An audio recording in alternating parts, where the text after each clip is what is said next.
Hello there to all our listeners, and welcome to another episode of Geeked Out. This week we are continuing in our exploration into Christmas movies, and this week we decided to watch Jingle All The Way, released November 20th of 1996.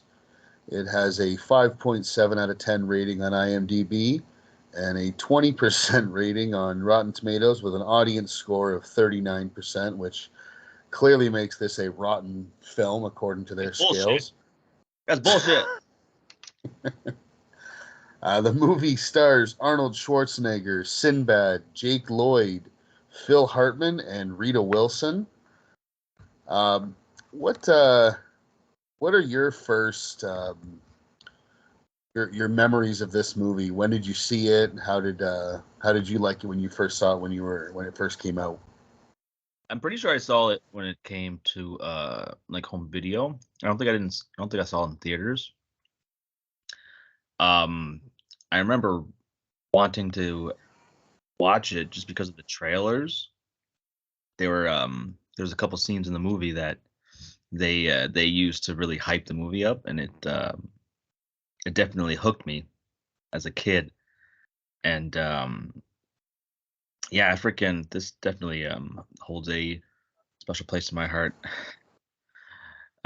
Such nostalgia from this movie. Uh, yeah, I had a lot of good memories with this movie. It's really good. Yeah, I couldn't agree more. I actually did go and see this movie in theaters when it came out. I would have been fucking 10 years old. Now that I think about it, seems like forever ago. But no, I went and saw this movie in theaters, and I loved it. I thought it was fantastic as a kid, and I don't have those exact same feelings now as an adult, but I still do enjoy it. It Yeah. was as a kid, I just because it's got so. I mean, for those of you who don't know this, the movie is based on. It's Arnold is rushing to get his son the hot new Christmas toy on Christmas Eve, and it's a Turbo Man doll, and it's based on a TV show. And the best I can describe it is it's like a one man Power Rangers type looking show, and that's the level of when they show the kid watching it on TV. You can see some of the what he's watching, and the level of choreography and special effects or whatever you want to call it, anything like that, is reminiscent of things like Power Rangers and those live action shows from the early to mid 90s that just don't seem to really have that much going for them. And but I will say that had this been a show, being a kid of the 90s who loved things like Power Rangers, I'm sure I would have been all over this had it been a Oh, real thing. this would have been right up there with Big Bad Beetleborgs. Oh god damn, I remember that. Yeah, man. I really appreciate how they took that Power Ranger obsession that we all had and applied it to the Turbo Man. And I think they nailed it. I think they nailed the whole aesthetic of the whole Power Ranger esque thing, combined with I, how kids react to such things and the whole fandom. I think they nailed it very well. yeah, I couldn't agree with that more. Even when you turn the movie on and it's like you're watching the kid who's the episode that the kid's watching, like you say, the aesthetic of it when they're like in an almost like a canyon type thing, and all I could think of is the opening scene of the original Power Rangers when Rita comes out of the well and it looks like she's just surrounded by rocks, and it was different coloring, but it seemed very reminiscent of that type of a set or that type of a location to film on. And then Yeah, because she and then was you've got on the moon, Kyle. She was on the moon when she did oh that. She god, you're right. She was on the moon. God, that was so long ago. Well, actually, you know what? I will say this. But they did film the show in California, so that's why you got a lot of those shots. Yeah. I Yeah. will say this about when you say that, or when I bring up that Rita Repulsa scene in the original show, and this is completely off topic. It just reminded me of this. When I first subscribed to Netflix, that was the very first thing I saw. I saw fucking Mighty Morphin Power Rangers is on here. I'm gonna check that out.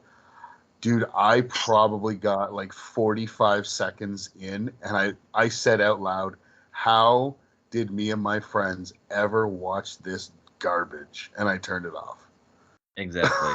Yeah, I Like, was like, I couldn't believe it. Because when you're a kid, you put into your head like, this is the greatest thing I have ever seen. well, and all you see is the fighting and the action. You don't care about what everything around it looks like. Small details, right? No, you're not paying attention to the suits. Or the acting or anything like that. It's Or just, the- oh, this is no, cool martial arts and fighting. yeah, you don't pay attention to. You're not paying attention. Nor do you care. You just care No, about the fucking fighting and the creatures and shit, weapons. yeah, exactly. And they're in their fucking Zords. Oh yeah, that shit was tight when they like. Oh man, such an like yeah like that is definitely such a part of my childhood is Power Rangers. Oh, And mine too. But then, like I say, I look back on it and I go, some of these things, what were we thinking? oh exactly. Yeah, oh yeah, I did the same thing. I may have gotten a minute and 30 seconds into the episode just because I was in pure shock with my mouth open, contemplating With how my entire bad. life. I'm like, what the hell? Why and what? My parents put up with it? Like, yeah, I know. I would think the same things. because I was obsessed. I was obsessed. I was Jake Lloyd in this movie. I was that little annoying kid who needed everything in my life to be Power Rangers or Turbo Man in this case. Yeah, he's we'll get to that in just a second, but his obsession is it's kind of next level. But I do want to talk about that in just a moment. But to start off, so that like I say, this movie it begins with you seeing this Turbo Man show, and then you kind of get a glimpse into the life of what this family is like. It's so Arnold is obviously is Jake Lloyd's father, and he's married to Rita Wilson, and it's the night of his. I don't. They call it a karate class. It's not a class. It almost looks like a karate recital. It's If that's, no, it's it's a belt ceremony, is what it yeah, is. exactly. Yeah, they get their Um, next level rank belt. yeah, But they had to and up they something. keep. I'm sorry. They didn't have to break a board or something. They've got it in that he's the sensei or teacher, whatever they call it. He's got it like in a box, and they have to break the box open. Yeah, it's a box. Okay, yeah, okay, yeah. Yeah. So Arnold is getting phone calls from his wife, and his secretary is reminding him, "Oh, you've got your kids' karate class," and he's going, "Yeah, I'm gonna make it. I'm gonna get there. I'll be on time. This and that." And of course, he shows up and he's not on time, and he realizes he has to go home and kind of face the music, face his wife and his kid, and then when he gets home, he meets what I like to think of as the best part of this movie, and you get to see Phil Hartman, He's who a standout. He is 1/3 of what makes this movie great. But if yeah, he's I mean, I definitely think as much as I love Phil Hartman, I think a lot of it is the fact that he is no longer with us. Had he continued making things, I highly doubt this would have been a standout in his career, because no. I'm sure he would have gone on to do much bigger and better things than a supporting role in a movie like this. But that being said, he is so good in this movie. Yeah, It seems such a like so many of the actors in this movie are taking it so seriously, and Phil Hartman, it's like he knows what he's there for, and he's just gonna play it up and have as much fun as he possibly can while the cameras are rolling.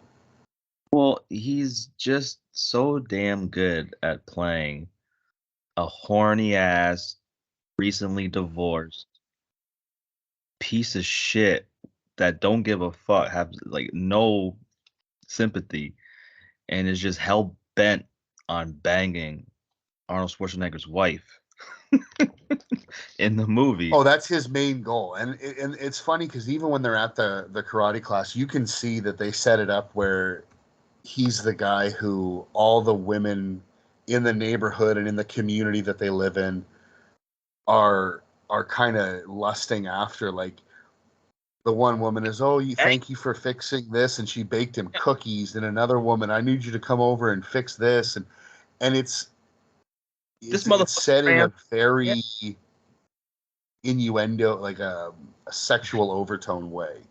The motherfucker ran through the whole neighborhood. Oh, 100%. He ran through the whole neighborhood. This man needs to be stopped. 100%. Yeah, man. And I think he wants to bang what's Arnold Schwarzenegger's character's name in the movie? Howard Langston, I believe. Yeah. He I wants was just gonna keep calling bang Arnold. Wife to like check off the list, but I think he's doing it also to get at Howard. Yeah, I think so too, because like even this scene, like I say, when Arnold or when Howard comes home, Phil Hartman's character Ted, he's on his roof and he's like, "What are you doing up there?" And he goes, "Oh, well, I noticed you didn't put up any lights, and I had a few extra laying around my garage, so I did." And he turns them on, and his whole house is lit up, and I'm like, first of all, I went, wait a minute, a few extra in your garage? You had enough extra to lit this man's entire fucking house? Right. Number one. You just bought those. But at the same time, it was kind of like he was doing it as to say, like, you don't care about your family. You're not here when they need you to do this stuff. So I'm going to step in and do it for you. And maybe your wife will take notice of that. Those little digs are throughout the whole movie. Oh, yeah, they're great. Low-key, those little passive-aggressive little digs is definitely, he's definitely, were masterful. And that's what I love. And that's what I love about Phil Hartman's. Well, that's what I love about Phil Hartman's performance in this is every time he does stuff like that, he does it with a smile on his face, as if it. So, like, typically when you watch a movie and the bad guy or the villain, whatever, and they've got that little evil kind of look or whatever, this isn't that type of movie. He's doing it, and he's always making it seem like what he's doing makes him the good guy, as opposed to his actual intentions of why he's doing it. Oh, he knows exactly what he's doing. Oh yeah, for sure. He's laying all the right traps, and Howard is falling into each one up until towards the end. But yeah, man, just watching him work and his interactions with Arnold is just it's sad we lost him. 100%. Because this is just a small example of how good of a comedic and just a dramatic, pure actor Phil Hartman was. Yeah, what made it so special is it was flawless to him. It was just effortless and flawless. Yeah, he came across as this character, like, in such a way that you watch a lot of movies and you see certain people act and portray a role or a character, and you can tell, like, obviously we all know that it's a movie and whatnot, so that's not what they're really like. But if they yelled cut and Phil Hartman was acting the exact same way, and in essence he was just playing himself, I would buy it 100%. Yeah. It wouldn't surprise me whatsoever. And I know from, like, everything that I've heard and I've read, Phil Hartman was obviously nothing like that. But if he were, it wouldn't surprise me at all, because he embodies that so well on screen. And this isn't the first movie that he's played that type of a character. I mean, it's not necessarily the horny aspect, but if you watch Small Soldiers, he's the same thing in that. He's the jackass neighbor. He's not horny in that movie, but it's the same type of idea. Same type, yeah. Which I think is really great. But yeah, so here this is when he comes home and Arnold has to confront his wife. Doesn't really seem to care too much because at this point it kind of seems like this is what he does all the time, being I don't know if he owns or just manages it seems like a furniture or a mattress store or something. But it seems like he works all the time and she's not really surprised by all of this. So he has to go deal with his son, who kind of storms upstairs to his bedroom like, I don't want to talk to you. And yeah, which really bothers me with the wife is because, okay, Howard is a busy man. He worked long hours. I feel like she should have his side just a little bit more, like have back and explain to the child how, okay, daddy's gonna miss things because he's busy because of his job. Like, it's just the fact that she was kind of guilt tripping him and like legitimately just being up like angry towards him because of fuck you want to talk about it didn't it rubbed me the wrong way. No, you want to talk about what he does is that you're right. She absolutely should have been on his side, because when you get up to this kid's room, all these long hours that he puts in provides everything that this spoiled little kid gets. And I understand the kid wanting him to be there for things and all that other stuff. But when you walk into this kid's room, number one, it looks like the entire company of Marvel threw up in this kid's bedroom. He has got action figure upon action figure. He has a full life-size Captain America mural painted on his wall. Like, and then they have the audacity to be like, you missed this. And it's like, yeah, I get that he works the hours and things like that. But if he works those hours to provide his family with the house that they have, the things that they have, and I get that it's being with your family is more important than material things and so on and so forth. But at the same time, like, that's if he's working to pay all the bills and to do all those other things, it's like, obviously a kid at that age doesn't understand. Like, he wants all of these things, and if he wants to continue having them, your dad needs to work. He's not always going to be able to be there, unfortunately. Yeah. I wish we had more context. Like, has he missed every single thing he's ever done? It doesn't seem like it. It just seems like they missed a lot. They reference it. They reference it later that they're like, well, you missed this, and because he even says to him in his room, like, oh, he's like, well, I was there when you got this belt, and he's like, yeah, but you missed this one and that one, and it's like, see, are you keeping a running tally on this kid? Yeah, okay, that makes me dislike the mom a little bit more and the kid too. Just because it's he should have.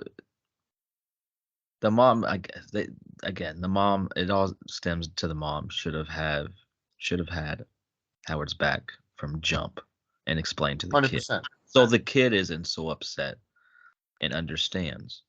But But there's another thing that I hadn't even thought of until I rewatched this last time. My wife had pointed it out to me later in the movie not later, but just a couple minutes later in the scene, because the kid says that Howard, basically, his parenting style, the way I kind of found it amusing is he's apologizing to the kid about missing the karate class. And basically, in order to apologize, he just says to the kid, like, okay, I'm sorry. So what can I buy you to make up for it? And the kid's, oh, no, I wrote a letter to Santa, and he says, well, Santa sometimes is busy. Moms and dads have to help. So the kid goes into this whole spiel of basically reciting the entire Turbo Man action figure commercial, right down to the accessories sold separately, batteries not included part. And it's basically like, yeah, I screwed up, so I'm gonna buy you something to get out of it. It's basically bribing, and I get that that's how you have to be with kids sometimes, but like, it seems like that's just his go-to. Like, Yeah, this isn't the first time he's done this. I feel like they did that so Howard could go through the whole character transformation towards the end of the movie. So they had to make him have certain stereotypical flaws.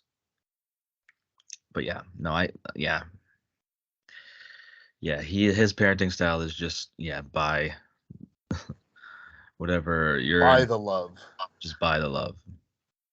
Yeah. And it, at that time and still today, it rings true to a lot of parents, especially ones who, don't really know how to connect with a child in that bond on their level.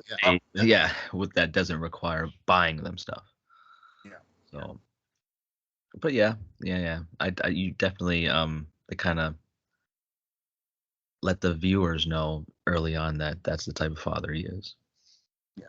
Well, the other thing, like you said about being kind of against his wife in this movie, like I said, I hadn't realized this before. My wife pointed it out when we were watching this. So she knows how flaky her husband is, or can be, and how he misses things, and how he's concentrates on work, and so on and so forth. Why, if that's the case, why is she asking him to pick up the Turbo Man doll? Why wouldn't she be like, you know what? Not necessarily that he's got a lot on his plate, so I should do it for him, but more, he doesn't remember to do half the things I tell him to do to begin with. This is too important. I'm gonna go take care of it, and therefore I don't have to rely on him. And the only reason that I could think of was because, and I wrote the note, because movie. Exactly, because reasons. That's why. That's all it is.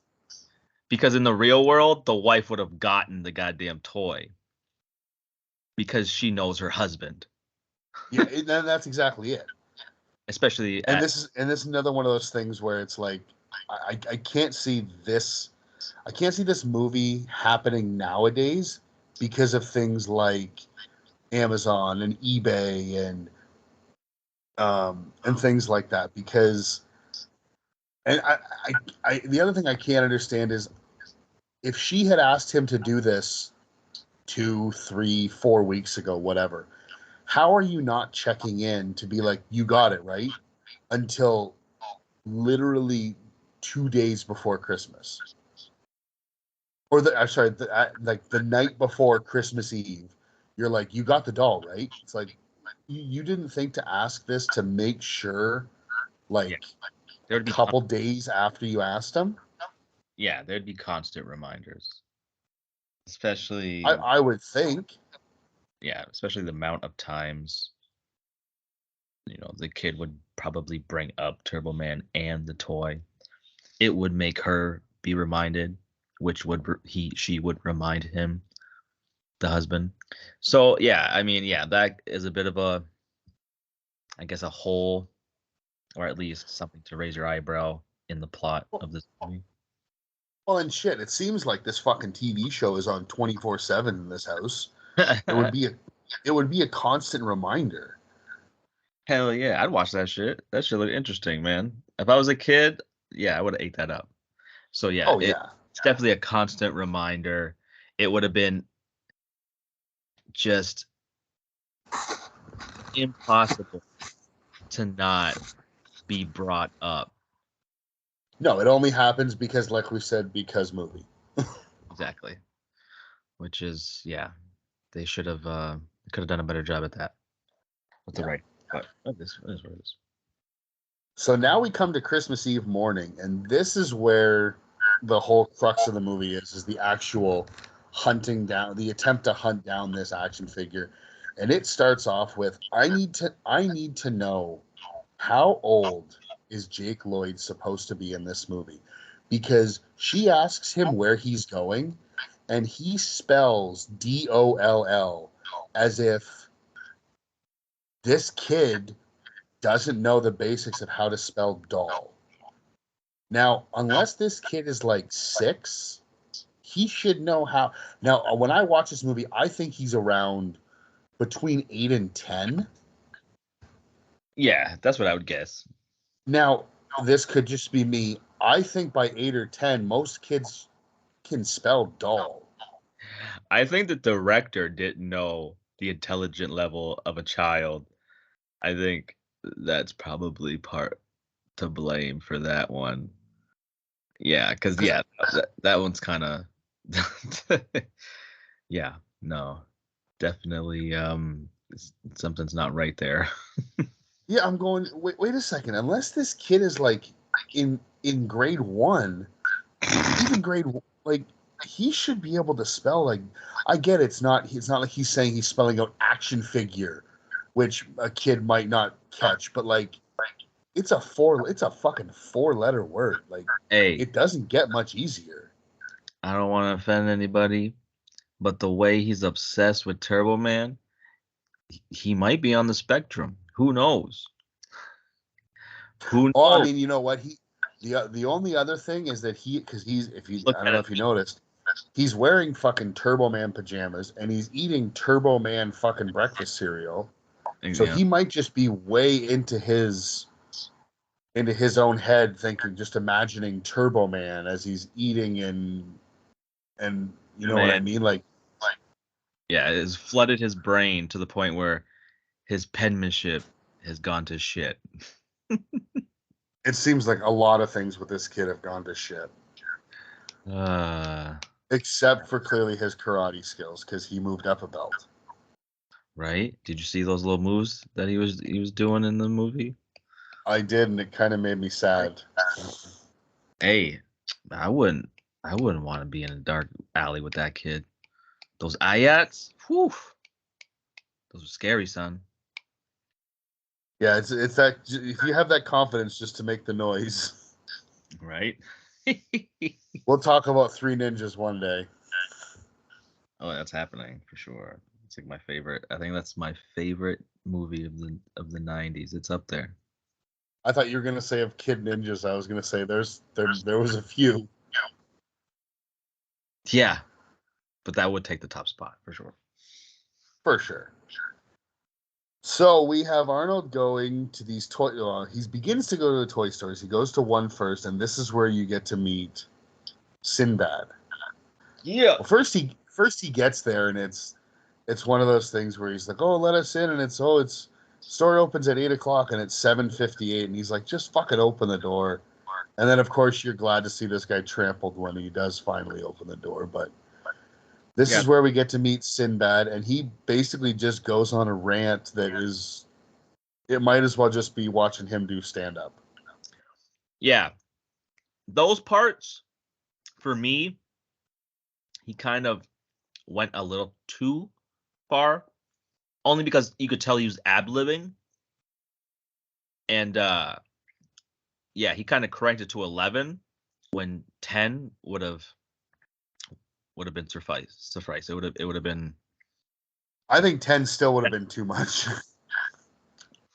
Yeah, I mean that's just, yeah, well, He fucking chokes a woman. oh, he grabbed a white lady. He just Choked the because shit out. he's going on about how fucking toy companies are screwing us, and he's like, "I'd like to go into the office and grab them and just choke them until their eyes pops out, and just grabs a woman and starts choking her in the middle of this crowd. And it's like, you can't do that. No, you can't be choking little old white ladies for no reason. Right? In a freaking blind rage. It's not a good look, Sinbad. Well, and then 30 seconds later, the door opens and fucking it's running. It's the running of the bulls in a fucking toy store. Which it's funny because I think that year they I know exactly what you're gonna say. I don't know if before or after the movie came out, but there was a toy that actually caused that type of chaos in real life. That little red son of a bitch. And it was just, yeah. And when you look back today, you just realize, yeah, it was just a fucking toy, that little animatronic toy that kind of moved. It giggled. That's all it did. It vibrated. But the chaos that it caused was, well, so it was insane. The basic idea of this movie, of the actual like finding not the Turbo Man, but the hunting for the present, is based on the Cabbage Patch dolls from the 80s and the insanity that went around them at Christmas time that year. That was, I don't know if it was before I was born or it might have even been the year I was born. I'm not sure, but I do not remember any of that. And even my parents weren't buying Cabbage Patch dolls during that craze. But yeah, you're right. It's this. So I looked it up, and the Tickle Me Elmo happened to be this same year in 1996. So this movie came out November 20th. So that probably would have been around the American Thanksgiving weekend, which then obviously coincides with Black Friday. So this probably would have been right there, which is really ironic for how it kind of timed out that way. Yeah.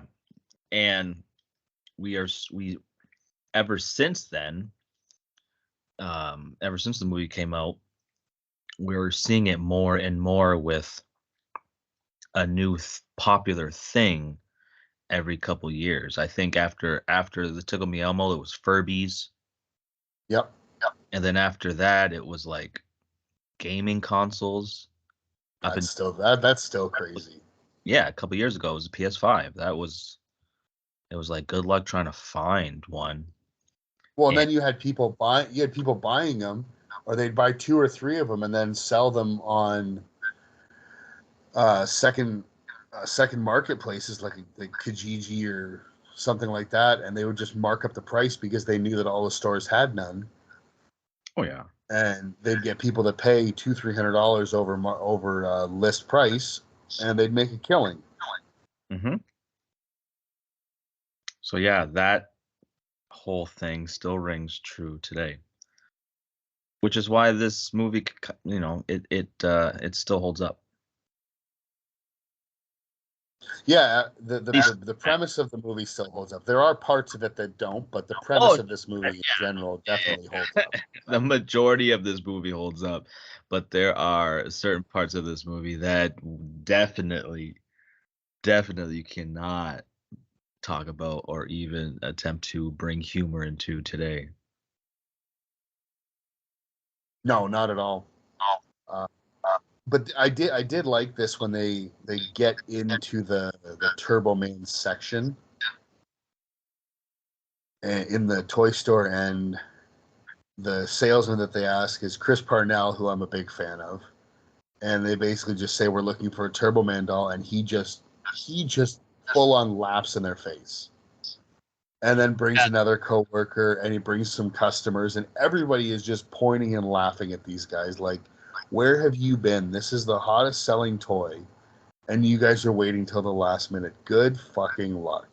Every single worker at that store is an asshole. Not just the workers, it's all the fucking customers too. The customers are literally just pointing in, like standing in a circle and pointing and laughing at them like it's a playground. Yeah, they it was definitely asshole day at that store apparently, because they was full of them. And yet, as I watched it, all I could think of was I would love to be in a toy store on Christmas Eve and see this actually happen, and everybody just point and laugh at them and just be like, "You fucking morons!" And I would just stand there as an innocent bystander and just watch and kind of chuckle to myself. Motherfucker, I would join in. You're a terrible You would be father. you would be the loudest one. You'd be right in their face yelling at them. It's like, is I bro could see serious it. right now? A Turbo Man? That shit been sold out. I definitely would have. I would have been loud as hell. Yeah, so I mean, so after this, they're told that there's a woman who picked one up, and this is the beginning of their kind of rivalry war with one another, and they're kind of fighting to get to the door first to catch her, and obviously she gets away because otherwise the movie would be over right here. So after that, it just shows Arnold driving around, going to fucking how many different toy stores, and I always wonder, I always think to myself, how, like, this movie is supposed to take place on Christmas Eve. Is there 65 hours in a day in this universe? Like, he probably goes to 7 or 8 different toy stores. It shows him on the phone calling how many more. Then he ends up at the Mall of America. It's like how, and the parade at the end of the movie is it takes place in the afternoon. So I'm like, that only gives you like 5-6 hours. There's no way you're doing all of this in a city like Minneapolis, which is where this movie takes place.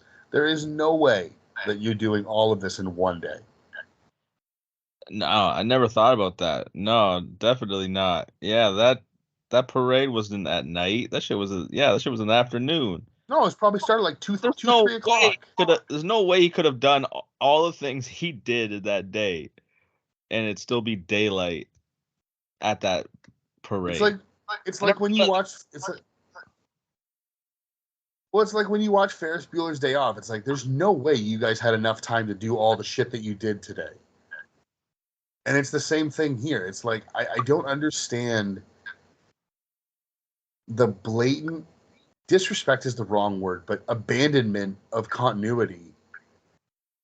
That it's like we have 5-6 hours to tell this story, but we're gonna make it seem all the stuff he does. It would take 3 days to do. right?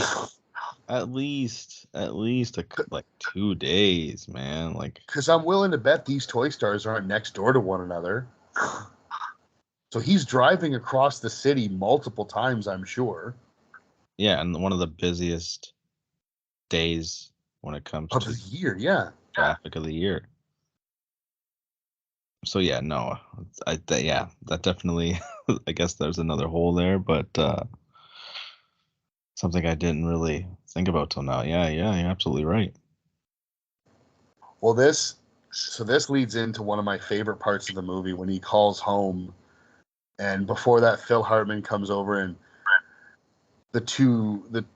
Phil Hartman's son and Arnold's son are in the living room, and I just started laughing because they're kind of fighting with one another, going, I'm Turbo Man, and all I could think of was, do you remember being a kid and arguing with your buddies over who was going to be who when you played whatever it was, whether it was you were imitating sports stars or Yeah, TV stars or Power Rangers, anything like that. I get to be so and so, or I get to be him, and it was always an argument over somebody. yeah. It was uh like the Green Ranger, or like Tommy. Tommy was number one. Tommy definitely, if you're not Tommy, that which was like everyone's favorite. There was Well, and definitely before that, it was the Red Ranger. It was I can't remember his name off the top of my head. Jason. But as soon as Tommy came along, it was okay. You can be Red. I don't. You be Red Ranger all you want. I want to be fucking Tommy. Right? Nobody wanted to be the Blue Ranger, unfortunately. Sorry, Billy. No. Sorry, Billy. You were a nerd. We didn't like nerds in the 90s. I did, but even I didn't want to be Billy. Because he was just wasn't he wasn't as cool No. and wasn't the leader. So you're definitely going to be pushed off to the side when or at least that's the character you wouldn't want to be if you were a kid and you were pretending to be Power Rangers. Yeah. If you got But stuck, this, you were upset. well, this leads into one of my favorite sequences in the entire movie, and it's Phil Hartman basically tells Arnold's wife, like, go, you're baking in the kitchen, whatever. Go upstairs, go take a shower, kind of relax, kind of. I'll handle this right now, the baking and watching the kids and things like that. And this is when Arnold calls home, and it's probably one of my favorite Phil Hartman lines and deliveries, and my favorite Arnold. And I'll preface this with some of our listeners. You're probably going to hear some bad Arnold impersonations, but I'm just giving you a fair warning. But it's when he calls him, and Phil Hartman's eating the cookies, and he's like, no, and he's like, no, I just want to talk to my wife. And Phil Hartman, he just goes, oh, I think she's in the shower, Howard. And then his whole face lights up, and he goes, do you want me to go check? Well, I've seen this movie countless times, and it doesn't matter. Every time he does that, I lose it laughing. Yeah, It's so good. he knows exactly what the fuck he's doing, and he's ruffling Arnold's feathers so much, and it's so effective. And just the faces that Phil Hartman was making, and just the way he was saying, just the little digs and the little. And he's not making the faces like Arnold can see him. No, he's doing it for himself. His own enjoyment.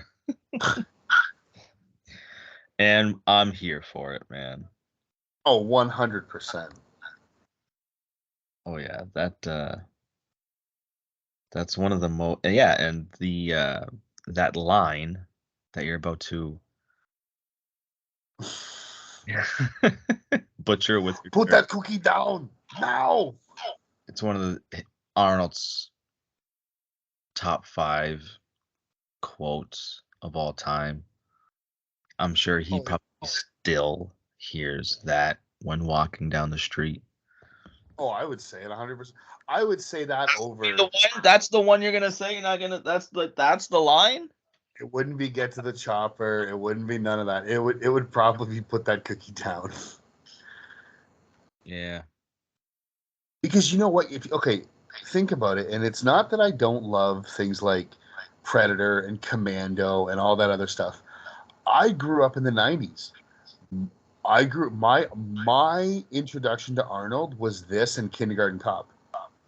Yeah, your Arnold is silly Arnold. Exactly. Don't get me wrong. I love action Arnold, like ridiculous 80s action star, but those I saw later in life. Mm-hmm. So for me, it's the who is your daddy and what does he do from Kindergarten Cop and this and it's not a tumor and all that type of stuff. But that's the way it's always been for me with him. As much as I enjoy him in those action roles, this is usually the things that I think of when I think of Arnold first are his more comedic roles.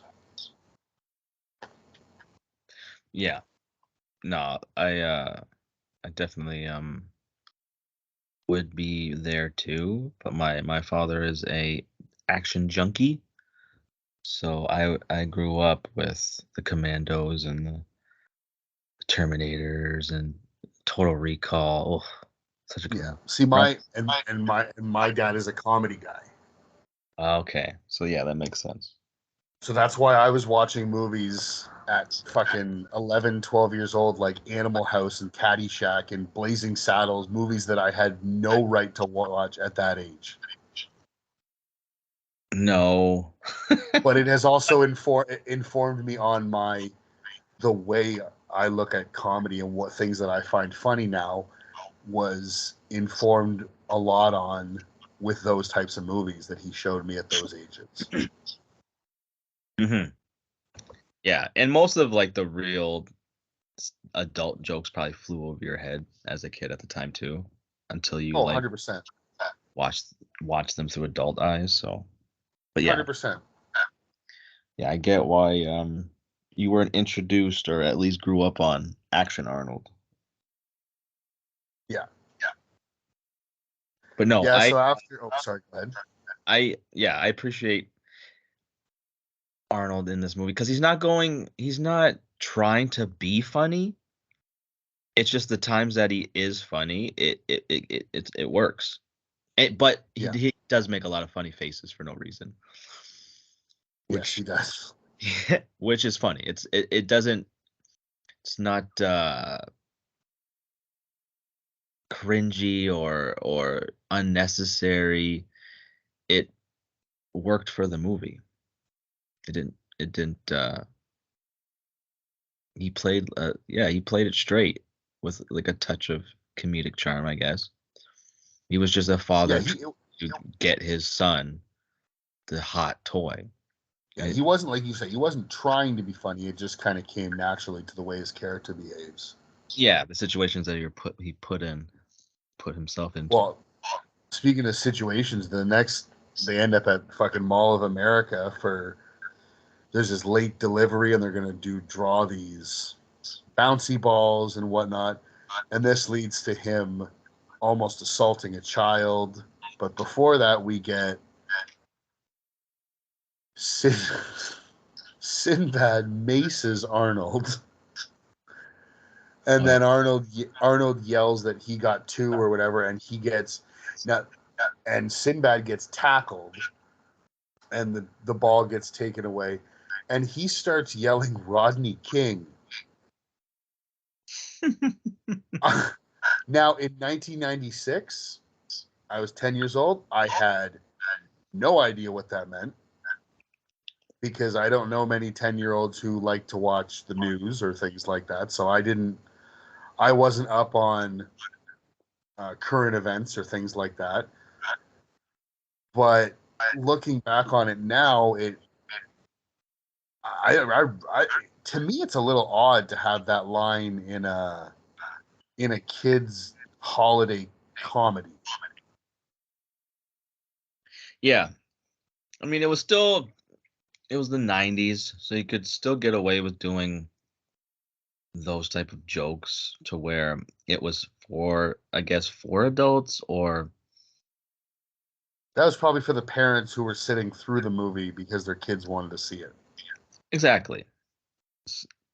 And doing that whole Rodney King thing, yeah, that was definitely a touchy subject. Even I think it was not sure when it happened. Maybe it was like maybe 94, I want to say 93, 94.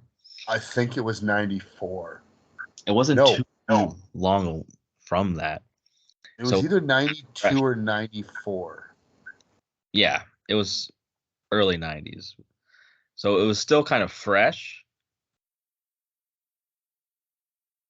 So the fact that they poked fun at it was very risque for the time. Yeah, Something definitely wouldn't fly today. I mean, even looking at it, I was kind of like, oh, that's an interesting choice. Whether that was in the script, and I don't think it was because I did read a trivia that Sinbad improvised like something crazy like 70 or 80% of his lines, It makes which sense. which again doesn't surprise me. A lot of comedians seem to do that.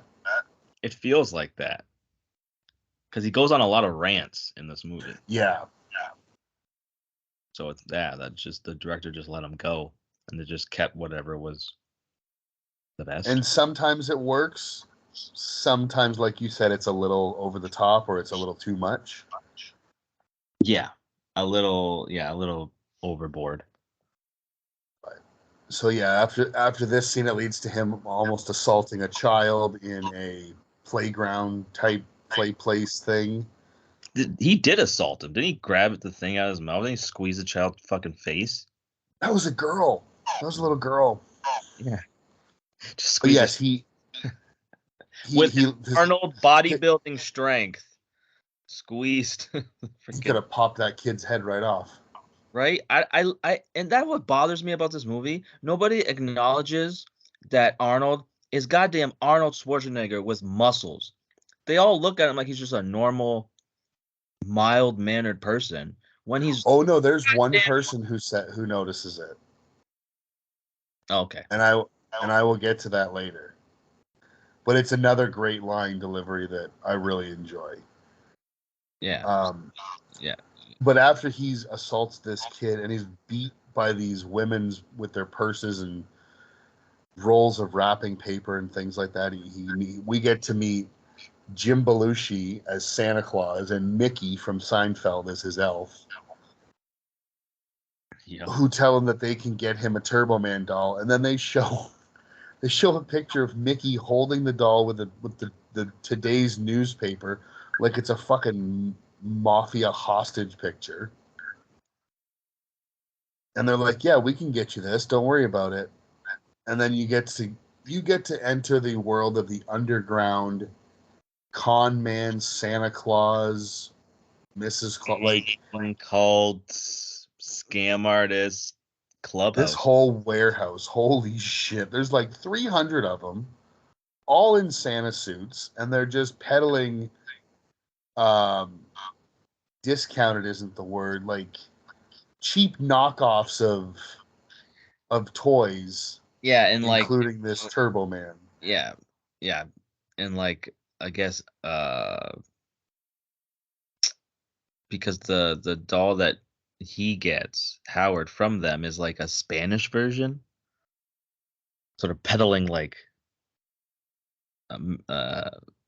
Spanish versions of Turbo Man and probably different other language speaking Turbo Mans. Oh yeah, and they charge him fucking $300 for it. God damn. And I love that immediately Jim Belushi's like, well, it's the bilingual version. It's fun and educational. Didn't it fall apart too? Yep. As soon as he opens it, it drops out in like 4 different pieces, and he's like, "What the fuck is this?" Yeah. And you knew something was up because the entire thing was so sketchy. Like as soon as you meet Jim Belushi, it's like it has a drug deal type feel. And well, because even at one point, a cop walks by and he's like, "Oh, hello, officer!" Like, yeah, as if he has drugs and he doesn't want to cause suspicion with the cops. Yeah. So you knew that he was gonna get scared. It seemed too good to be true. You knew that wasn't the toy. You knew something was up. And yeah, sure enough. Yeah, there was no surprise there. It was no, like you say, it was well telegraphed and pretty obvious. Yeah, absolutely. But then, of course, he insults him, and there's this big fight with all the Santas, and then you get to see WWE's The Big Show. Right. Come in as the fucking gigantic Santa. And the little Santa,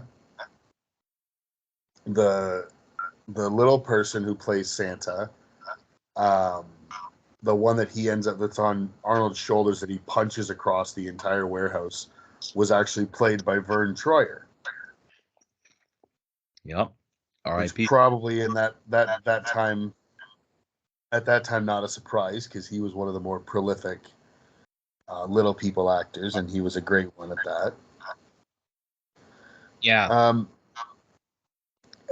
Yeah, this is where it gets into an interesting part, because this is when Arnold, the police bust in, and it's this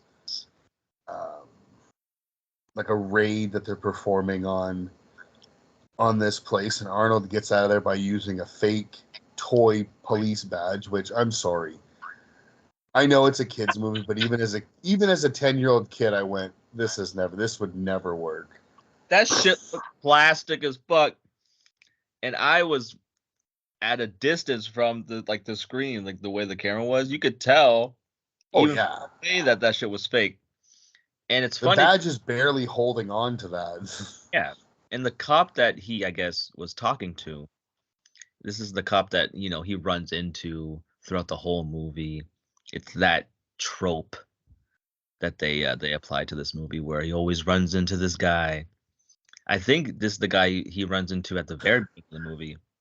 No, that's a different guy. That's like an old man cop. This is just like a detective in plain clothes. Oh, okay. But yeah, the way they kind of play it off is as soon as Arnold shows him the badge, he's immediately like talking in a very authoritative voice, like, I've been undercover on this. You guys are fucking up this whole operation. So it's like they don't necessarily pay attention to the badge. They're more watching him as if like, oh my God, I really screwed something up, which I don't care how much confidence you say something. If you're not supposed to be there and you're impersonating a cop, they're going to figure that out because like, I don't understand how you would think you would get away with that. I mean, but again, movie. They needed a way out, and they made the cops extra dumb for the sake of the scene. Yeah, 100%. But yeah, no, that Santa fight in that warehouse is one of the highlights for me of this movie, man. It's one of the things they marketed the movie, because I remember this in the trailer, and it did not disappoint when I seen the whole thing when I watched it. Yeah, just seeing him beat up a bunch of Santas, especially, it was pretty funny. Especially one was doing like karate or some type of kung fu moves. All with the nunchuck, with candy cane nunchucks. It was like cartoonish, but I thoroughly enjoyed it, man. Yeah, that was a very enjoyable scene to watch. Especially when he just one-shots Vern Troyer and he goes absolutely flying across the whole warehouse. Yeah, 100%. That shit was funny. But again, there's another. I have another a good line that I wrote down. A quote is, "This is another instance where Howard calls home to try to talk to his wife, and I'm guessing I don't know if he's calling her to basically tell her that he didn't get the doll or what the issue is, but he calls home, and this is at the point where all the neighbors have come over. I don't think we said this, but earlier in the movie, it's established that Ted, Phil Hartman's character, has procured. I don't know if it says where he got it, but he's procured a reindeer for Christmas for his son, and then he's gonna release it to this family of deer or whatever nonsense that he says. And the kid says he names the this is one of my favorite things, is the kid names the reindeer Ted after his dad.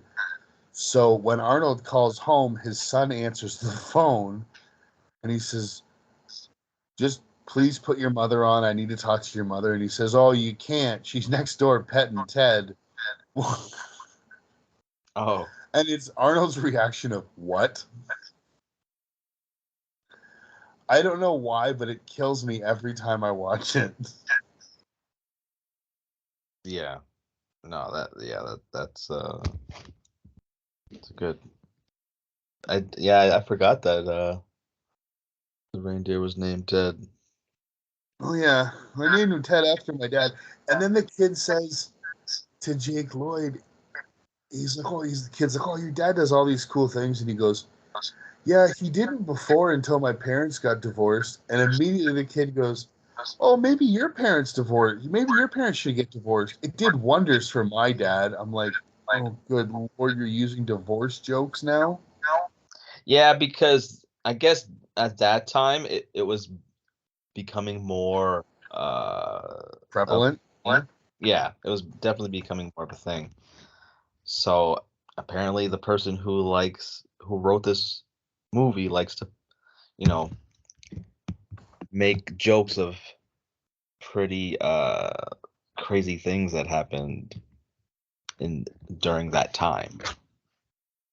Yeah, you got, like you say, you got the Rodney King thing. You've got the uptick in divorces. Fuck. Yeah.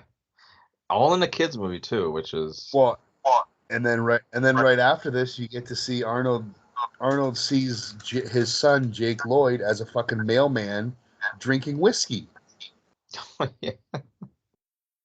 When Sinbad's fucking talking about the toy he never got as a kid, and he thinks that's why his life is screwed up, and Arnold, of course,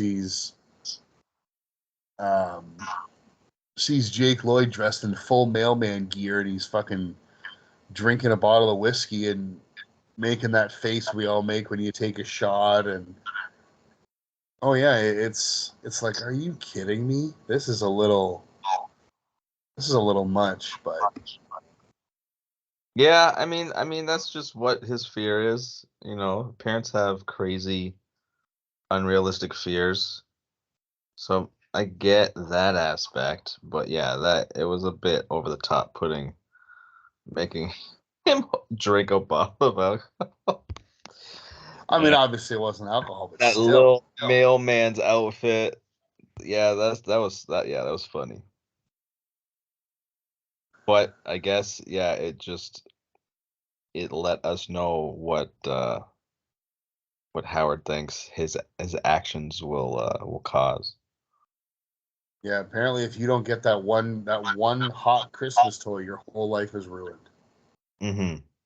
There's no coming back from that. At least that's what the movie wants Oh, us to believe. I'm gonna have to remember that in the coming Christmases with my kids. I have to get them that, or they might become an alcoholic mail carrier. Because we all had a toy that we wanted, we begged for that we didn't get. Absolutely. And I don't think I'm alcoholic. I don't think.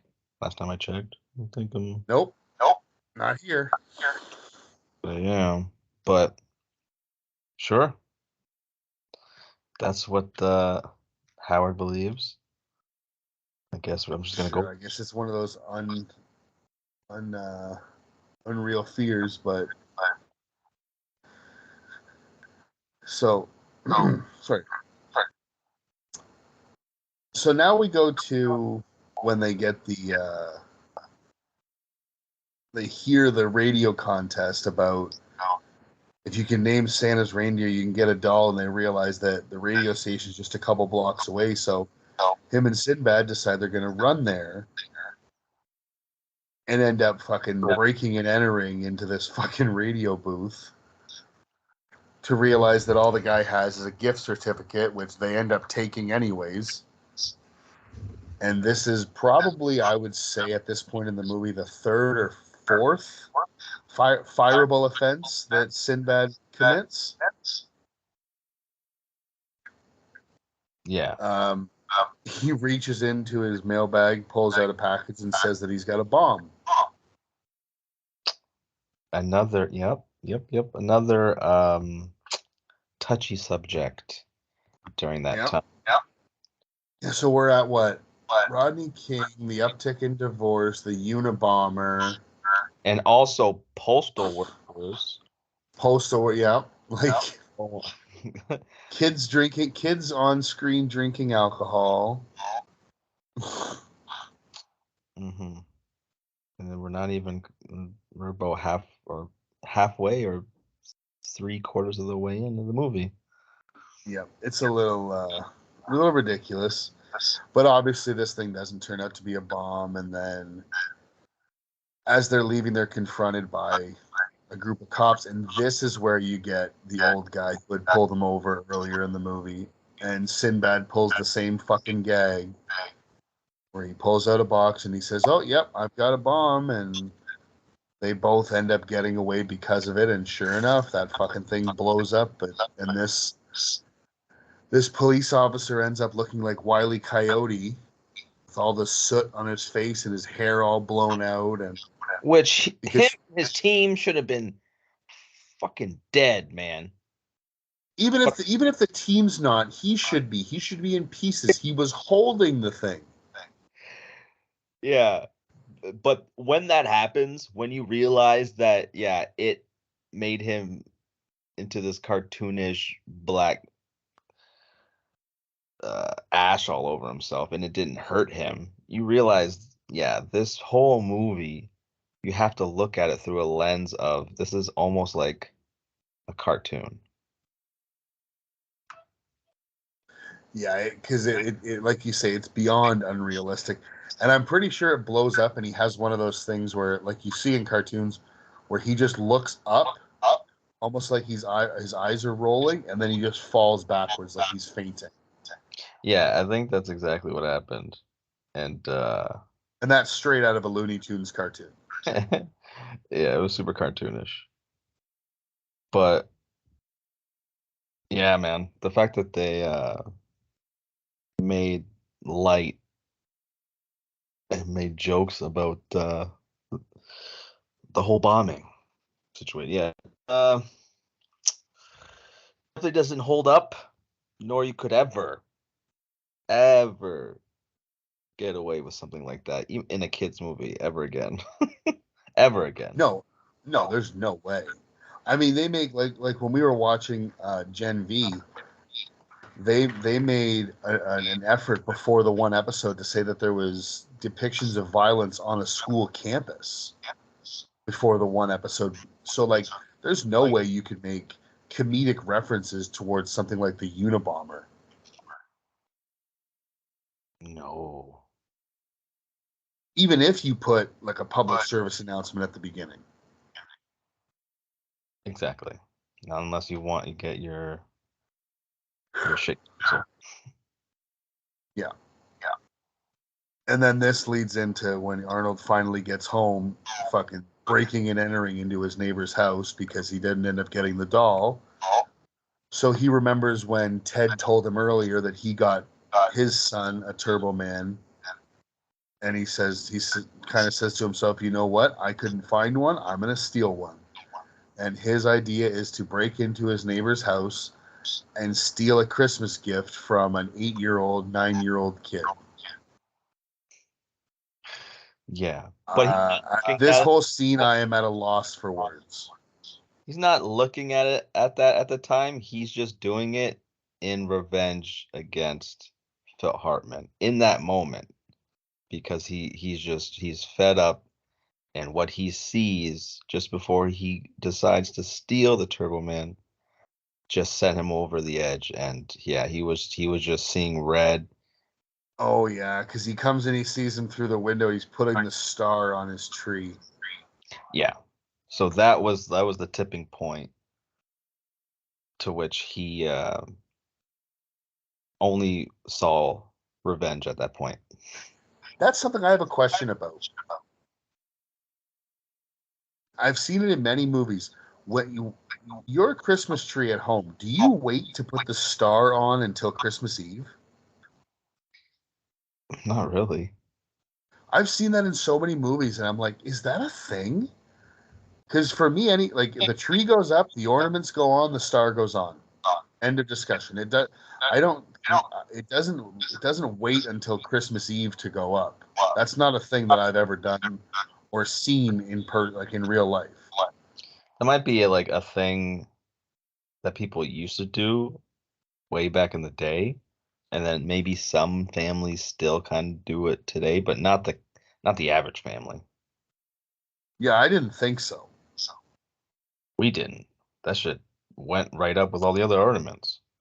Yeah, if the box of ornaments is out, the star is in there, and if you put that box away, it's away until you take the tree down. And if something didn't get put up, oh well, too bad.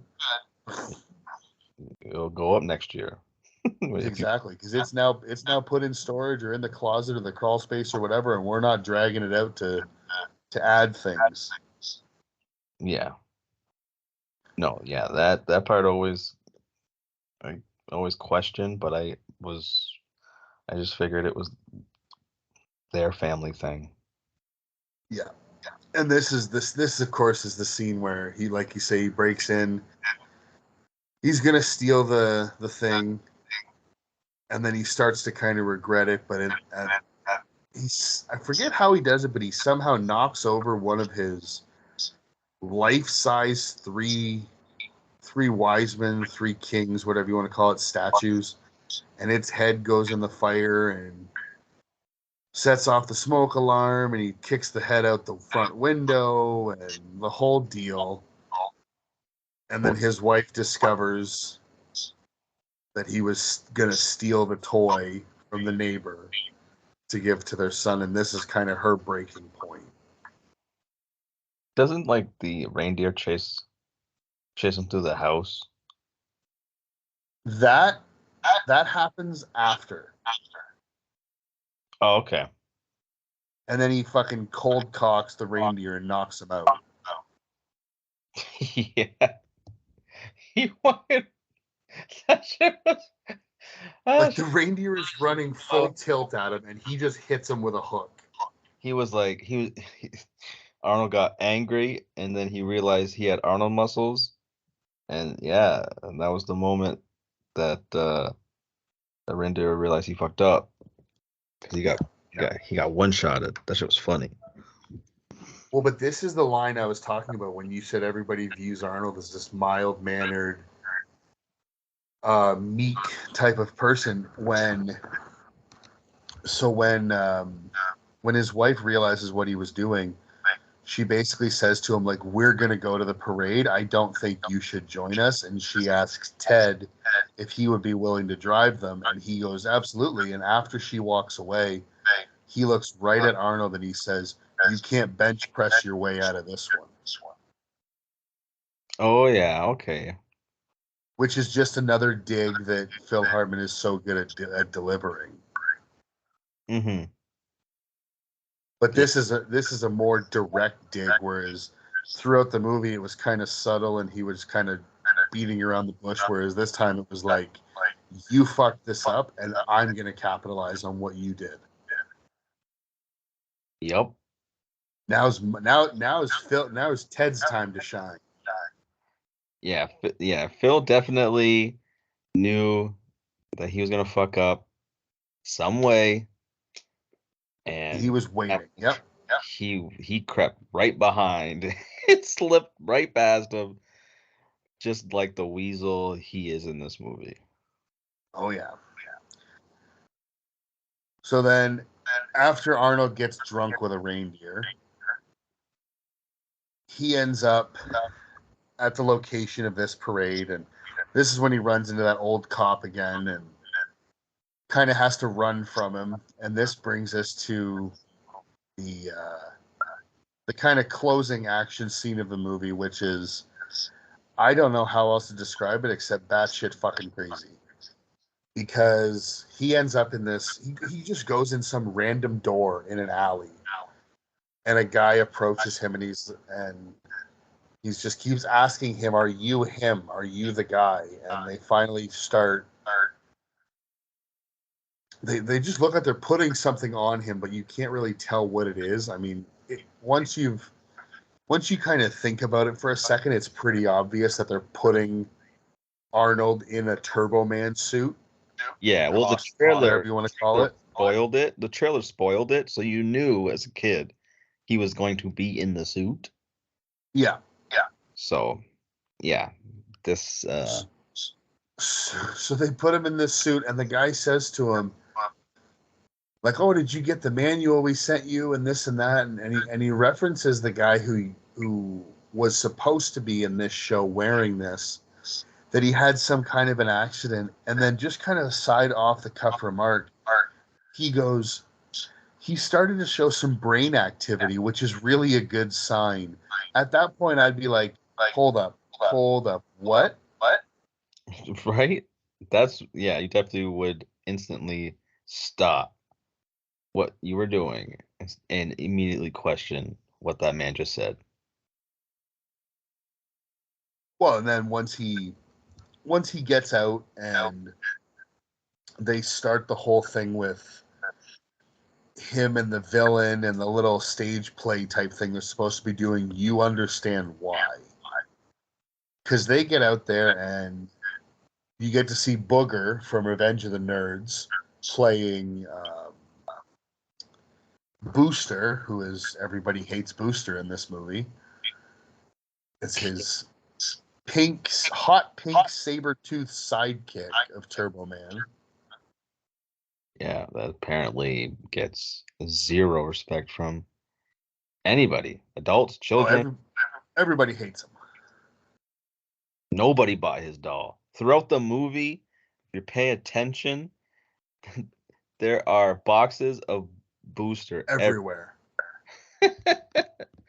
Yeah, I thought, I like that. I think I noticed one character in the entire movie holding a Booster doll.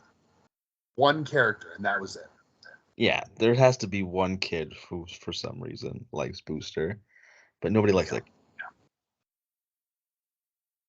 But no, poor Booster. No, so they're on this float, and he's having a great time waving to the crowd, and you have to give this Turbo Man doll to a kid. So of course he sees his son and he picks Jamie. I wonder who he's gonna give it to.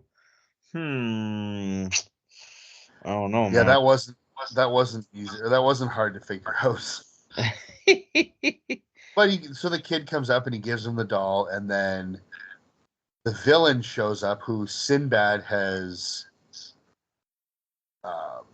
basically assaulted and stole his costume, and they're now going to have this. It's supposed to be a staged kind of Turbo Man defeats Dementor, I believe is his name, and it's this fun thing for the kids, like a little stage production.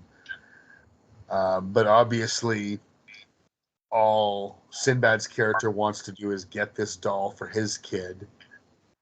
Mm-hmm. And then it becomes this Jake Lloyd running away from a grown man, climbing up to the roofs of buildings, and right. You could have just ran to a cop. Oh yeah, 100%. But no, he runs and he goes up a building. But no, you know what one of the funny things is, when he's actually going up a ladder on the side of one of the buildings, there's a police officer next to his mother, and she says something about, "That's my son," and he goes, "Oh, he's really great." And she's like, "He's not in the show." Like, they just assume it's all part of it.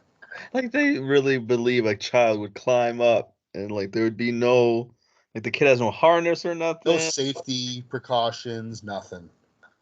Just let this little kid hang. Just hang by his fingertips, trying to hold on. Nothing out of the ordinary. No. But this is when we get to see, and we get Arnold in what I can only think to be described as a real life Iron Man suit, because this thing's got a fully functioning jetpack. It has these discs that shoot out at God only knows what speed. These things have got to be somewhat sharp. Like, I guarantee they're doing some kind of damage if they hit somebody. I mean, this suit it's got, and this is when you can realize, okay, the guy who was wearing it before was in a really bad accident, and I can understand how that's possible now. Especially with a jetpack. Jetpacks exist in this world. Yeah, definitely. Motherfuckers will definitely hurt themselves. Well, shit, he should be dead 3 times at least in this thing. Yeah, this should have gone through 5 different actors throughout the whole thing with that technology. I mean, at one point he just flies straight up to God knows how high, and then he just turns it off and free falls all the way down and plummets. I mean, he goes full force head first into a building, and instead of the building giving way or his body crumpling, he, in a very, again, cartoony, comedic fashion, just hits it with his head, and his legs start vibrating like he's a tuning fork. Yeah. This whole sequence just, I don't know. It seemed really weird at the time, and now it seems just off the wall insanity. Like, if you have any kind of common sense, you watch this scene and you're like, this takes me right out of the movie, because there's no way that you could make me believe that this could really happen this way. No, it's definitely even though there's a show like Power Rangers that they watch, this whole sequence felt like an episode of like a Power Rangers. Well, but again, that's a TV show where they use special effects and things like that. Apparently, this suit is real and fully functioning. Exactly. Apparently, it exists in this world, which is bananas. And they just let random people that aren't military trained have access to these things. Yeah, because they just grab him and they're like, "Oh, you're him, right?" No credentials, no checking of identification. And right? And you think the jetpack is a crazy technology? How about Sinbad's glove I was waiting to bring that up, but you're exactly right. that can fucking shoot out and then come back and his hand is fully functioning? I want to know how that works. Yeah. I noticed that too. To me, Again, even back then I noticed it, but even now I'm like, wait a second. that was the most. Yeah, I noticed that as a kid, and that blew my mind then, and it's still I'm still blown away by that, how that even works. Well, it works because the movie uses special effects. Exactly. Exactly. But they make it seem like it works practically in reality. Exactly. And there's no way that's possible. No. As cool and as badass as it would be, there is no way. Yeah, just one of the many examples of moments where they went a little cartoonish, Yeah. which, would take people out of the movie. Well, and then he even, at the end of this, when finally Sinbad, the two of them, Sinbad and the kid, are hanging off of this metal Christmas tree that has kind of fallen over, and he gets the doll out of the kid's backpack, and then the kid falls, and here comes Arnold, and it's literally the shot of like Superman catching Lois Lane, Yeah, it's where the yeah, kid's falling, and Arnold just comes out of nowhere and just swoops in and catches him and saves him. But it's that hero shot that, and this kid looks right into his face. And this, now, for people who haven't really watched this movie or don't remember it, it is a pretty much clear visor. yeah. It's And the fact that this kid doesn't recognize his own father like 4 inches away from his face, that might say the most about their relationship more than anything else. Yeah, this movie makes people dumber than what they really should be. Because yeah, that part it doesn't make, it's unbelievable that this kid wouldn't recognize his own dad just because he's wearing an outfit and a mask that you can still see through and recognize a person's face. I was gonna say, it's not even a mask. It's like a clear almost a clear visor. Yeah. Yeah. So the fact that he doesn't recognize him is mind-boggling. Well, and just before this was also the culmination of the Ted and Arnold's wife storyline, where he tries to make a move on her in his minivan, and she hits him in the face with a thermos filled with eggnog. Yeah, she got him good. So she's back. That whole thing is done and not going to happen. So Ted's a little upset about that, which I always, another one of the lines that I always chuckle when him and his son are leaving the parade after, because Arnold does reveal that it's him, that he's Turbo Man.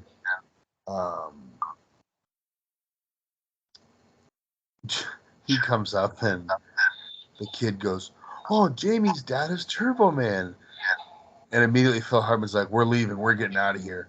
Yeah, he And snapped. the kid just goes, "Dad, you smell like barf."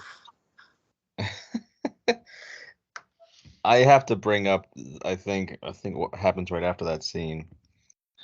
Yeah, when he reveals who he is, the wife looks at him, says Oh Howard, yeah. and then says Howard. Like She she didn't she know, looks down at the muscles on the suit. like she doesn't know that Arnold has those muscles in real life. Like she's just discovering that, oh man, my husband is an ex-bodybuilder. Yeah, it's one of those realizations of like a sexual thing, like Howard. Oh my God! It's like, lady, you've been married to this guy for how many years? You share a bed together. I presume you've seen each other naked. You should know what he looks like, and that shouldn't come as a surprise to you. Right? But it does. It does for some reason. Yeah, I don't know.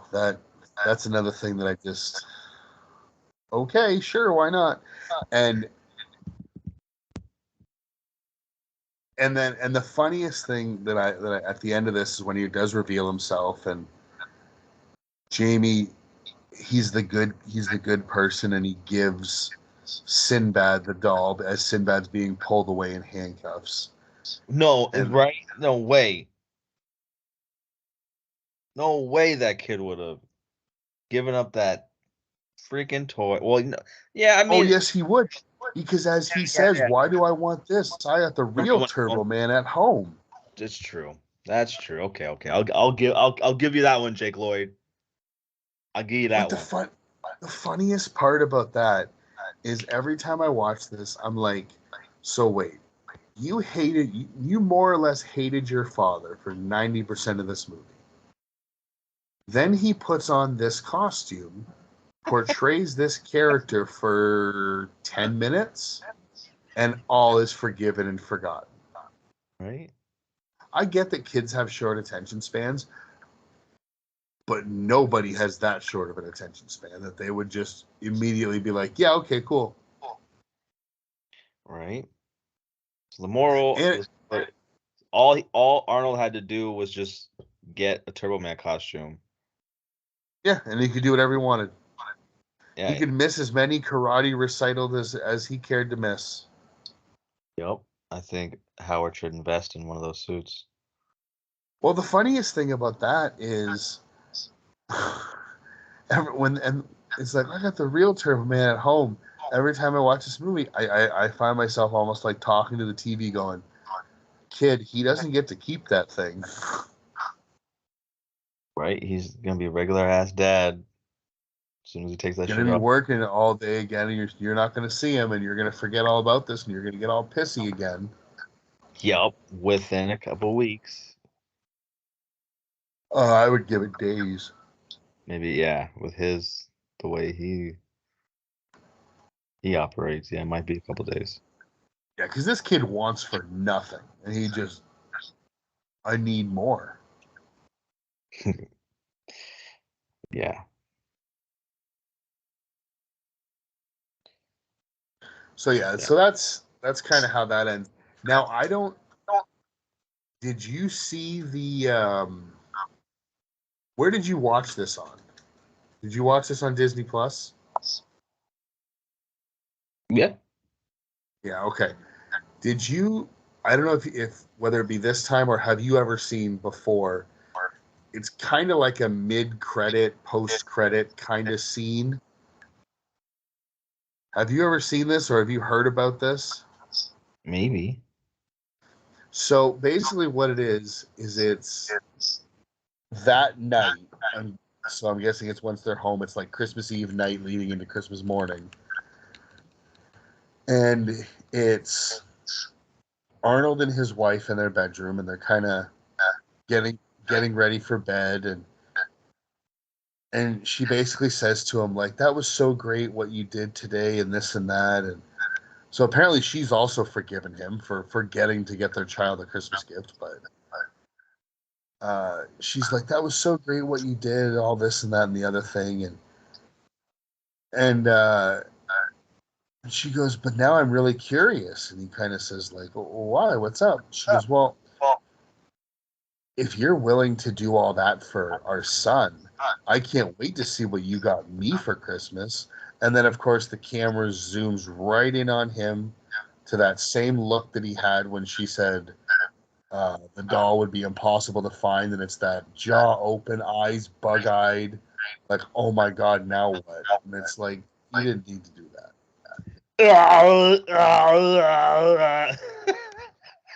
That's exactly what it is. I figured those are the sounds he was going to make immediately after that scene ends.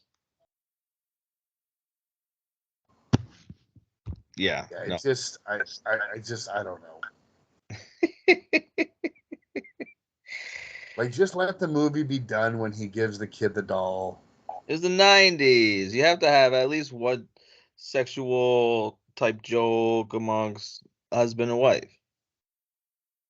I guess, but I don't think it landed the way they think that it did, or they intended that it would. No, because you don't really believe that Arnold and the wife in the movie are. You don't. Oh, they have no chemistry whatsoever. They have zero chemistry. You don't believe that they're a couple. I barely believe they want to be friends. Yeah, so that just adds to it in that scene. How unbelievable that or cringy it goes. Yeah. No, so I mean, there are a lot of issues that I found with this movie and the way things were done, but overall, to me, this is always going to be one of those nostalgia movies that I saw as a kid. Now, granted, I can still admit that this is not a good movie. But again, as I've said before on this podcast, to me, there's a big difference between a good movie and an entertaining movie. And I do find this entertaining at Christmas time. Obviously, this is not something that I would ever want to watch outside of the holidays. But it is something that I typically tend to go back to and watch at least once a year. I'm sure now, as my little ones get older, they'll see this and they'll enjoy it, and I'll probably end up having to watch it more than once. But it is what it is. That's not really up to me once they start making those decisions. Yeah. No, for me this is just a fun, dumb movie. That I try to catch every Christmas. It's not one of the staples for me that I have to watch every year, but I'll definitely, if it's on during the holiday time, I'll sit there and I'll watch the whole movie. Well, for me, it's not necessarily like you say one of the staples that I have to watch, but with the way I am, I'm one of those people who Halloween ends, Christmas begins. Like, I'm one of those people who if it's during the week, I usually don't do it because of working and things like that.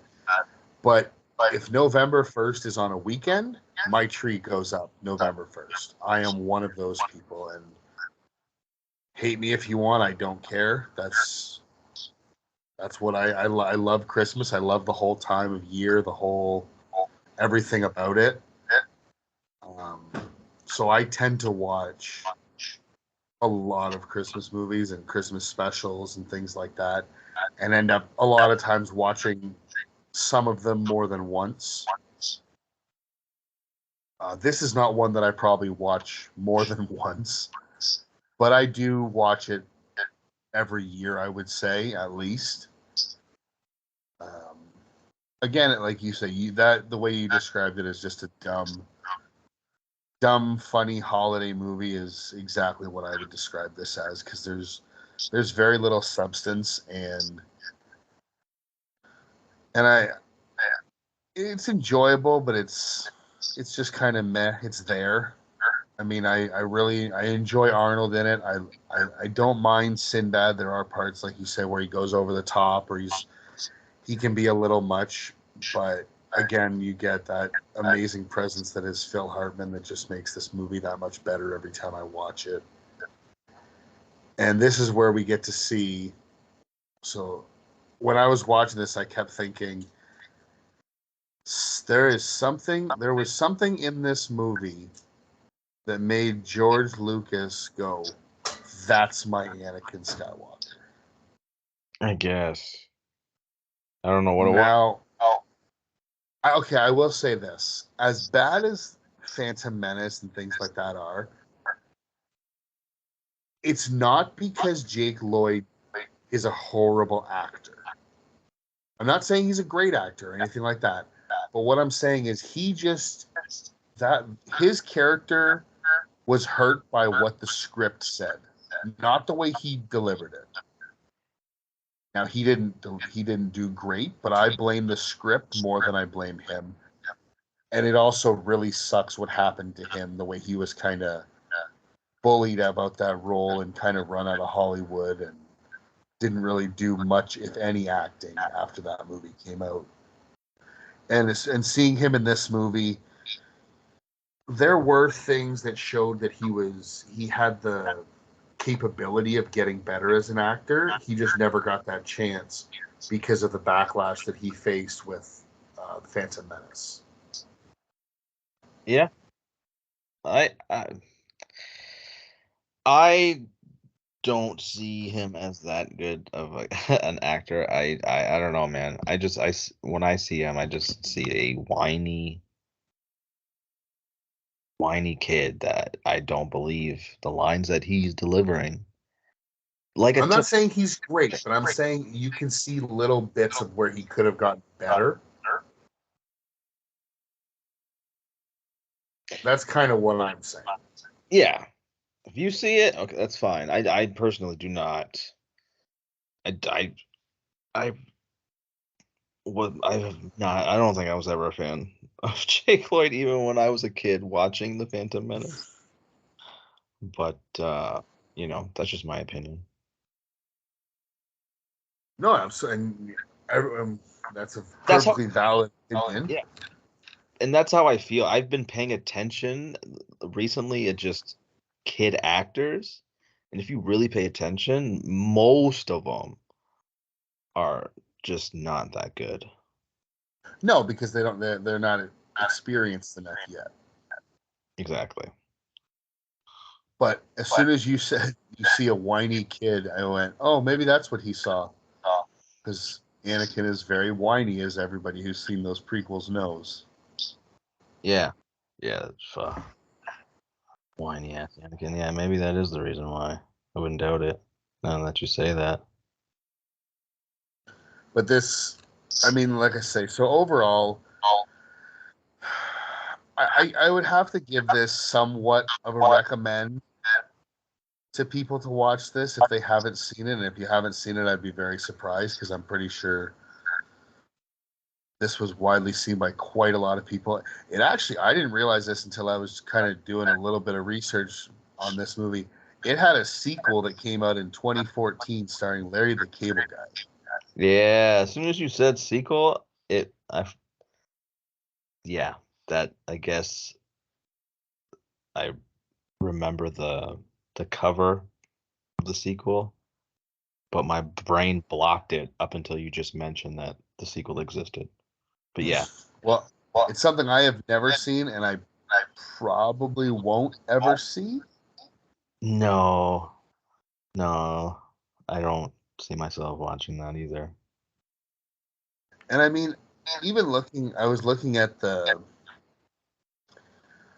again, when I was doing some research for this, I was looking at the director of the movie. His name was Brian Levant or Levant. And I was looking at some of his filmography of some of the movies that he's directed, and I got to be honest, this one sadly might be near the top of the movies that he's done, which is really, really something to say. Like, he did the original Beethoven, he did both Flintstones movies, he did Snow Dogs, he did The Spy Next Door, he did A Christmas Story 2. No, I was just saying, okay. I like those movies. Which one you like them more than Jingle All the Way? Because I don't know many of those that I would put above Jingle All the Way on that list. Yeah, so what out of those movies that I listed that the director has done, what would you say you think is better than Jingle All the Way? Are you talking like the Flintstones movies? If we're talking the first one, yeah, just the first one. Well, the I second would. one's better than much of anything. No, the second one is. I I might. mean, Okay, I would. I personally, I love the Flintstones, so I find I get enjoyment out of it watching it. But no, it's not a good movie. I recognize that.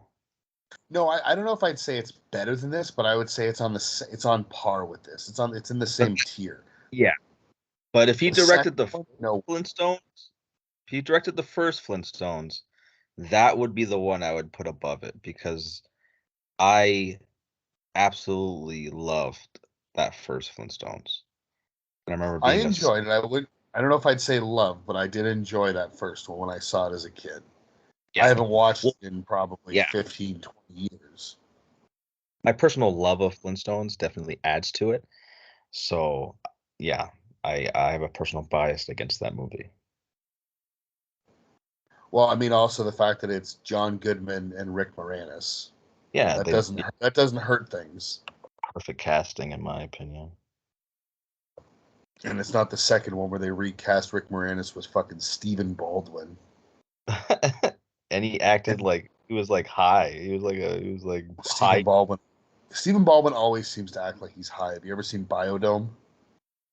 But yeah, I mean that was the point of his character in that movie. But yeah. True. Yeah. Even the movies where he's not supposed to be a pothead, he looks like he is a pothead. Yeah. Well, the other little tidbit of that I came across when I was doing a little bit of research on this movie, and I did now. Don't get me wrong, I didn't do a whole lot of it. This is just something that I happened to read. I believe I saw it on the IMDb trivia, and it said that the original choice for Sinbad's character was Joe Pesci, but Okay. they decided against it because they felt that he was too short to be next to Arnold, which is funny because Arnold has done 2 movies with Danny DeVito, and Danny DeVito is shorter than Joe Pesci. So I don't know if they use that. I don't know if I don't know how true that is, and if it is true, I don't know if they just kind of use that as an excuse, like maybe they didn't get along, or they didn't really think that he was right for the role, but didn't want to disparage his abilities or anything like that in the public eye. So it just said we felt that he wasn't tall enough because Arnold is such a gigantic. Maybe gigantic's the wrong word, but so much taller than Joe Pesci is. I just found that as kind of a funny little tidbit that I read. Yeah, that is funny. Sounds And like that it's would be yet more of a another fucking Christmas movie that Joe Pesci did after Home Alone 1 and 2.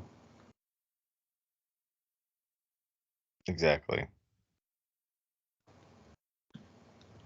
But in terms of final thoughts on this movie,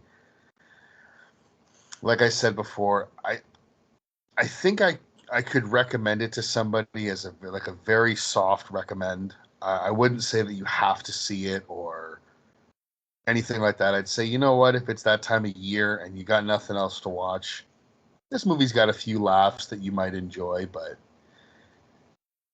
other than that, it is what it is. It's just you kind of get what you're expecting, and because of that, I'd probably have to give it right around what the IMDb ranking is, and I'd probably have to go with a 5.5 out of 10 for this movie. It's nothing great. It's pretty average, but it's definitely not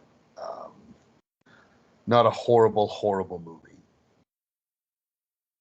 Yeah, 5.5 is, I think, the perfect score for this movie.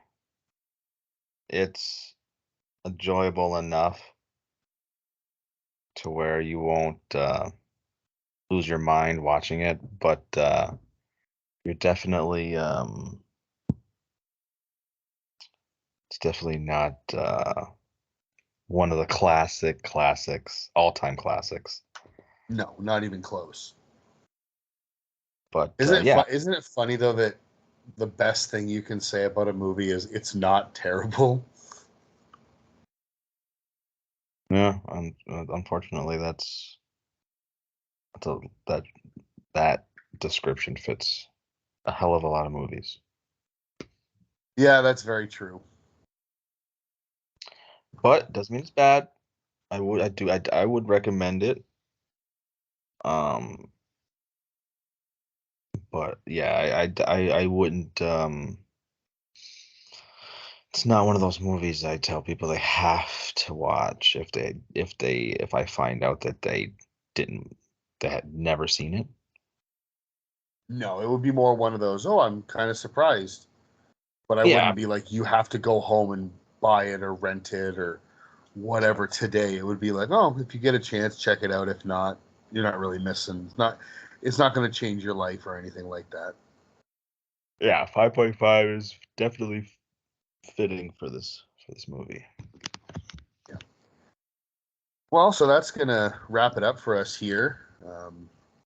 I hope you enjoyed the episode. And if you guys want to reach out to us, tell us what you thought of this or whether you hate it. I mean, this might be your favorite Christmas movie. I mean, if it is, let us know. And we'd love to hear from you. You can reach us on X or Twitter at geeked_podcast with a capital G. You can follow us on Instagram at geekedoutpod. You can also find us on YouTube at Geeked Out Podcast. We are also available on Spotify, Google Podcasts, Amazon Music, and most podcast apps. You can find them. We're still getting on in the process of getting onto Apple Podcasts at the moment.